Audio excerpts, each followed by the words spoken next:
बिस्मिल्लाहिर्रहमानिर्रहीम अस्सलाम वालेकुम दोस्तों। बहुत सारी वीडियोस बनाई गई जिसमें यह कहा गया कि दिल की नालियों को साफ किस तरह करना है, अपने खून के लोथड़े को किस तरह साफ करना है। लेकिन अगर लोथड़ा बन जाए तो उसके मुतबादिल भी एक चीज़ है कि आप अपने पट्ठों को ठीक कर लें। दिल को अगर वो ठीक है, उनको ऑक्सीजन कम पे ले जाएँ कि ऑक्सीजन की मिकदार कम पे भी वो खुद को ठीक कर लें, तो आप अपनी जो अंजाइना के सिम्पटम्स हैं या चेस्ट पेन के सिम्पटम्स हैं, वो उनको बहुत अच्छा रिलीफ़ कर लेंगे। मेरी एक वीडियो पे जो 1 वीक बिफ़ोर आई, लोगों ने पूछा था कि आपने गोली का नाम नहीं बताया, तो मैं आपको बता दूँ कि मैंने वो उसमें गोली का नाम नहीं बोला था, मैंने उसमें साल्ट का नाम बोला था। और आज भी मैं आपको एक ऐसे साल्ट के बारे में बताने जा रहा हूँ, जो कि आपकी अंजाइना की सिम्पटम्स को इम्प्रूव कर देगा। इस साल्ट का मकसद ये नहीं है कि ये आपकी वेन्स को या खून की नालियों को जो है खुला कर देगा, लेकिन ये उसके मुतबादिल जो है वो काम करता है। दोस्तों, हमारे जो दिल के पट्टे हैं, उन्हें भी ज़िंदा रहने के लिए ऑक्सीजन चाहिए। जब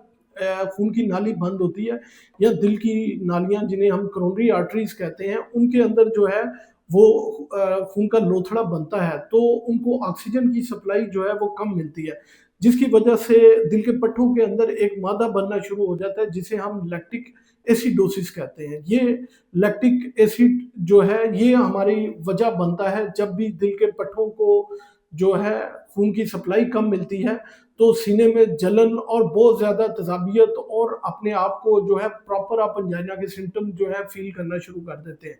तो इस गोली का मकसद जो है वो ये है कि ये लैक्टिक एसिड ना बन पाए। हमारे जो दिल के पट्टे हैं वो तवानाई के लिए 2 चीज़ें इस्तेमाल करते हैं, एक चिकनाई और दूसरे नंबर पे ग्लूकोज़।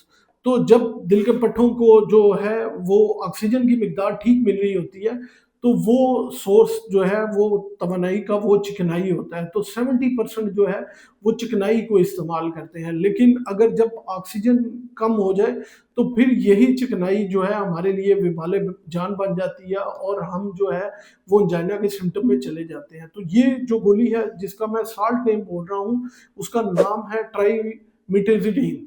ट्राइमीथाजोलीन जो है ये क्या काम करती है? ये जो मैंने आपको अभी बताया कि जब ऑक्सीजन कम होती है वो दिल के पट्टों को कोरोनरी आर्टरीज में जब क्लॉट आता है, तो ये जो है वो दिल के पट्टों को डायरेक्ट करती है कि ये चिकनाई आप ना इस्तेमाल करें, आप इसके मुतबादिल इस्तेमाल करना शुरू कर दें। मतलब ये कि ये ग्लूकोज़ को इस्तेमाल करना शुरू करवा देती है, जिसकी वजह से जो है वो हमारे अंजाइना के सिम्पटम्स जो हैं, जो कि छाती में दर्द और जो है आप जो है बैठे-बैठे भी जो है अपना साँस रुकता हुआ महसूस करते हैं, वो आपके सारे सिम्पटम्स जो हैं वो ठीक होना शुरू हो जाते हैं।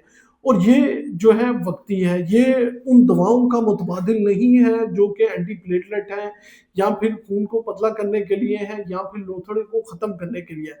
बेसिकली ये साल्ट जो है, ये साल्ट इसलिए इस्तेमाल होता है कि वक़्ती तौर पे जो आपके अंजाइना के सिम्पटम्स हैं वो रिलीव हो जाएँ। लेकिन अगर आपको बहुत ज़्यादा जो है अंजाइना की पेन हो रही है और आपकी नाली में काफ़ी बड़ी ब्लॉकेज है, तो इसके मुतबादिल जो है वो सिकाब्यूटेल जो है वो भी आप इस्तेमाल कर सकते हैं, जो कि अंजाइना के सिम्पटम्स को ठीक कर देती है। तो दोस्तों, आज की इस वीडियो में मैंने आपको बताया कि हमारे दिल के पट्टे जो हैं उसका लुबे-लुबाब ये है कि वो जो है चिकनाई और ग्लूकोज़ दोनों को इस्तेमाल करते हैं। लेकिन अगर आपके दिल की नाली में क्लॉट आ गया है और जो है आपको अंजाइना के सिम्पटम्स आ रहे हैं, तो एक साल्ट ऐसा भी है कि क्लॉट को रिमूव किए बगैर जो है वो दिल को डायरेक्ट करता है कि जी आप अपनी सोर्स ऑफ एनर्जी जो है वो ग्लूकोज से ले लें, चिकनाई को फिलहाल छोड़ दें।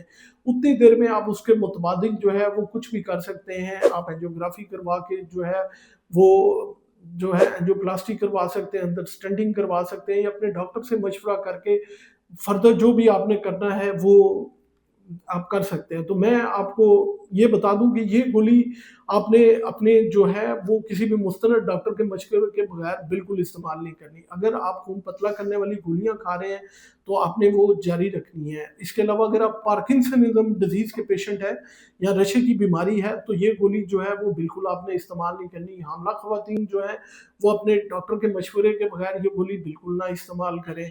हर बीमारी जो है वो गोली हर बीमारी के लिए नहीं होती। तो अपने डॉक्टर से मशवरा किए बगैर ये गोली का इस्तेमाल बिल्कुल ना कीजिएगा। उम्मीद है ये मालूमात आप लोगों को बहुत फ़ायदेमंद साबित होगी। अपना और अपने प्यारों का बहुत सा ख़्याल रखिएगा, दुआओं में याद रखिएगा।